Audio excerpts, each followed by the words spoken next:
Hey, welcome to another one of my videos. Yeah, I had to start this one over. I started out wanting to make a critique video, and all I did was wind up going through my own personal history with this product. So I'm not really wanting to talk about products or brand names so much on this channel. I'm just like I'm not wanting to talk so much about people or like specific people. Just I want to keep it on ideas, but I'm going to use this opportunity to talk about ideas.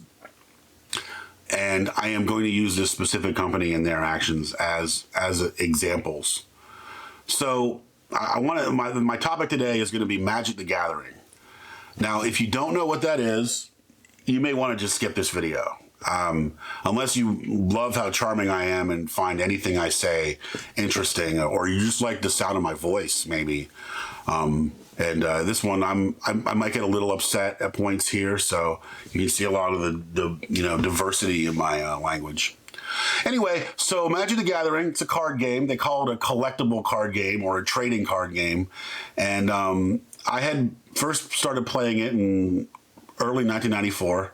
I had friends that played, and it was connected to the comic book stores, which at the time I was obsessed with collecting comic books, and to a point where I was selling comic books at school and making pretty good money and basically building up my entire collection for free. You know, I was having other people pay me so that I could buy extra comics and keep the ones I wanted. Anyway, I eventually started doing this with Magic cards too. I collected for the last 2 years of high school. I was obsessed with them. And even into college, I was playing with them hard. And then once I started, dating girls in college, I got rid of that shit quick because it was just going to get in the way. So I took about a 3-year break from playing. And then I came back and played for another year or so because I was roommates with a guy that played a lot. And, the thing about Magic is if you're by yourself and you are obsessed with the cards or whatever, you can't do very much. You got to have another person to play with, at least. And even just one other person will get boring. It's kind of like sex. But when I didn't have anybody to play with reliably, I just kind of lost interest. And once I wasn't roommates with this other guy and I didn't have him to play cards with, I stopped playing again. And then I didn't play for a good 15 years. And then my best friend's son, he plays, and he had been playing for a little while, and he knew that I had used to play back in the old days, back in the 20th century. We're in the 1990s, way before he was even born. Anyway, he asked me if I wanted to go play a tournament with him one time, and just for fun. And I was like, man, I don't know any of the cards. This is going to be hard. I don't know what to do. I was like, but you know what? I played a lot back in the day, and I know the rules. The rules had actually changed quite a bit. And even the company running things had kind of changed. And that's what I want to talk about today is the social justice warrior infiltration of Magic the Gathering. Holy shit. So in the early days, it was, sword and sorcery fantasy stuff. The same thing you'd expect from any other fantasy thing. It's most of the audience is male. Most of the audience is straight. Most of the audience is going to be, younger, pubescent, the kind of guys that read comic books. And I'm not saying you can't read comic books at 40, but comic books are generally not, at least the superhero stuff, they're not marketed to 40-year-olds. I mean, 40-year-olds can enjoy it, but they're marketed to the 13 to college age, essentially. And, Magic cards were kind of the same way. So, your females might have had some busty areas, and they might have had some skimpy outfits, and the dudes were bulky and carried big swords, and, they were big monsters with, demonic looks and this and that. And I remember the first time that they decided to change what they were doing just to appease an audience. And they had a whole series of cards in their main set that had the word demonic in it. And I guess they decided that the religious right was just not gonna tolerate that. So they got rid of, I think they kept one demonic card, but they had all these other demonic cards they got rid of. And they weren't that demonic as far as like their concept. It was just literally the title on the card was demonic whatever. And I just thought that was stupid. They had one card that the art had a pentagram in the background, and they just erased the pentagram. It was so dumb. But it was not Social Justice Warrior yet. And let me fast forward to when I got back into cards. So I got back in, what was that, back at the end, or no, about midway through 2017. And holy shit, the social justice crap was already in full swing. So they were, all of a sudden, they were just trying to, like, shit on their main market, which was, you know, teen to early 20s straight males. And I mean, straight, whatever. I met plenty of gay dudes that played Magic. But, I mean, you're talking about 5%, maybe 10% of the total, you know. And that was one thing. We never talked about that shit. It wasn't, we didn't care about that shit. I'm not going to mention race because I never even thought about that shit. I mean, I can think back to all the people I've ever played Magic with. And yeah, just like most Americans, you know, the majority of Americans, there were more white guys and black guys. But there was plenty of all types, black, white, Asian, Indian. There's a lot of Indian guys. I mean, like India, the country, not Native Americans. I've played with some Native Americans before too. Like that part was incredibly diverse. Anyway, we didn't care. It was all about beating your opponent. It was not about identity. It was not about what, oh, look at these cards. Can you believe there's not enough short-haired lesbians in wheelchairs on these Magic cards? It's like, yeah, well, I mean, if it fits the story, I guess that would be cool. But man, when I came back in 2017, it was like they were just shoving this shit just down your throat. Like, oh, check out this card. It's a knight, but it's a grandmother, and she's handing her sword off to her granddaughter. Like, when the fuck has that ever happened? Some old lady is swinging a sword around, and she's handing the sword down to her granddaughter? This has happened exactly 0 times in history. And I'm not saying that these cards were historical. They were fantasy. And yes, that is the first thing that's brought up when I make this kind of critique.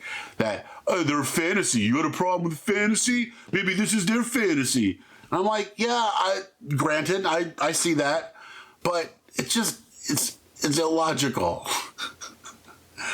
Especially if you're trying to evoke an agrarian fantasy world, you know, and it's everywhere these days. But man, if again, like I said, if they fit it into the story where it made sense, then bravo. You know, that's something interesting, and you're bringing a new topic to a fantasy world that frankly gets a little stale. But when they do it and it's nonsensical, and when they do it and it's like, so there's different creature types, different people types, whatever, and one of them is knight. When they have one set and almost every single knight is a female and there's no males to be found, unless they're bad guys, of course. But even then they've got female demons and this and that. And again, I'm not misogynist, but I'm telling you, it just has become so heavy-handed. My whole point is they're trying to cater to an audience that doesn't play their game. At the same time, they're purposely telling the people that are playing the game that are kind of not cool with this, that are feeling like they're shoving this ideology down their throat. When they complain about it, they call them bigots. And just like, you know, I'm sure I'm going to get comments on this once I finally start getting comments. I'm sure people are going to start calling me a bigot and whatever, every ist that you could think of, you know. But my whole point is that these people live in an echo chamber, and they have turned their game into like a virtue signaling contest, and it's fucking nauseating. And it started costing them sales. And so here's my really big critique. So identity politics aside, that's just one aspect, and I don't like it. And once it started affecting their bottom line, what they did was pretty obvious. They started essentially destroying what's called the secondary market. The secondary market was when people would, so they sold their cards in these packs. The packs are randomized. They have different rarities. Different cards are worth different amounts of money. Some of the cards are worth, one card could be worth $20, $50, $60 even from a brand new set that just came out. And you can go and buy a pack for a couple dollars and have the chance of getting that big card. Well, they decided that they were tired of the secondary market making profit off of the single cards. Now, they had never actually sold the single cards one at a time. They would sell you and they had kind of crept in on that by selling little collections like, oh, here's a little collection of 4 or 5 little cards that you can only get here. And they're special versions, and they're foil dolloped up and whatever. Yeah, they're fancy. And they had done that a little bit, but they hadn't kind of beat you over the head with it. And none of the stuff that they put in those special little collections were necessary cards in order to be competitive. But they started doing that, folks. They started doing these little things where you could only get certain cards directly from them. And then they turned the sets, which had been, pretty predictable. You got a box of cards, and those cards had all the cards that you needed. And then they started saying, oh, well, there's some cards that you can't get in the packs. You got to buy a whole box. And you got to buy a whole box when it first comes out. Because if you buy it later, it won't have that. They were calling that a box topper. It's like you get this special card. And that didn't really matter when that card was just something funky and it wasn't really necessary. And then they made a set where they had a card that was just dominating the entire, what they call a meta. The meta is the best decks that can compete the best in the certain format. It's just complicated if you don't know. I'm not going to explain it because you either know what it is and I'm just repeating myself, or I'm going to describe it to you and you don't know what I'm talking about and it's going to sound like nonsense. Well, anyway, long story short, they did what baseball cards did in the 90s. They started offering chase cards where, oh, this card is super duper duper duper duper duper rare. You got to buy 6 or 7 or 8 boxes just to get one of them. And there's 20 or 30 different ones. So if you really want to collect all of them, it's going to cost you hundreds or thousands of dollars. And even then, it's going to be really difficult to pull off. And then those cards, they actually picked the old cards that were super valuable just because of how cool they were. And they made them super rare, fancy version. And, these rare, funky cards with special pictures or different art or foiling or embossing or whatever the hell they had to make them special. They kept making them, it got more and more convoluted to where they currently in the newest set, they've got 3 different kinds of boxes, and they charge, when they used to charge $3 to $4 per pack for 15 cards. So a box ran you about $100, just as a random number. The retail would have been higher, but you could buy a whole box and get a whole box discount and pay $100 for a box. Now they want to make all the money themselves, and they don't want the stores to make any money.